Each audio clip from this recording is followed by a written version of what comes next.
Hello hi welcome back to సమీక్ష Sam channel.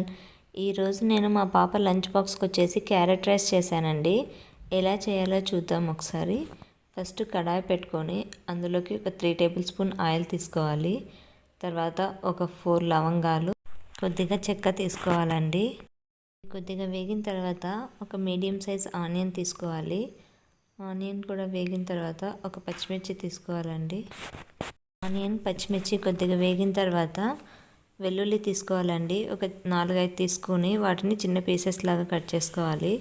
తర్వాత carrot ఒక 2 క్యారెట్స్ తీసుకున్నాను. వాటిని వచ్చేసి తురుముకున్నానండి. తురిమే కట్టర్ ఉంటుంది కదా, దానితో తురుముకున్నాను. ఇలా తురుముకున్న క్యారెట్ని ఆయిల్లో వేసుకోవాలండి.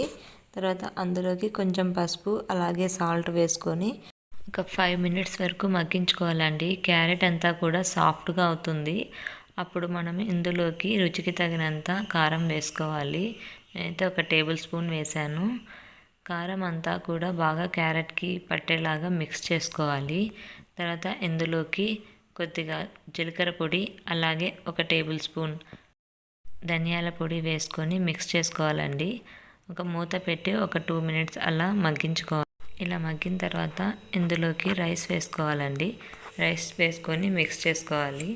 అంతేనండి. ఇందులోకి ఎటువంటి గరం మసాలా కానీ చికెన్ మసాలా కానీ ఎటువంటివి కూడా వేయాల్సిన అవసరం లేదు. మనకు కావాలంటే కొద్దిగా నిమ్మరసం యాడ్ చేసుకోవచ్చు. నేనైతే యాడ్ చేయనండి. మా పాప పెద్దగా పులుపు ఇష్టపడదు, అందుకనేసి నిమ్మరసం అయితే యాడ్ చేయట్లేదు. ఓకే అండి, ఎంతో టేస్టీగా ఉండే పిల్లలకి లంచ్ బాక్స్ రెడీ అయింది. ప్లీజ్ సబ్స్క్రైబ్ టు సమీక్ష శామ్ ఛానల్.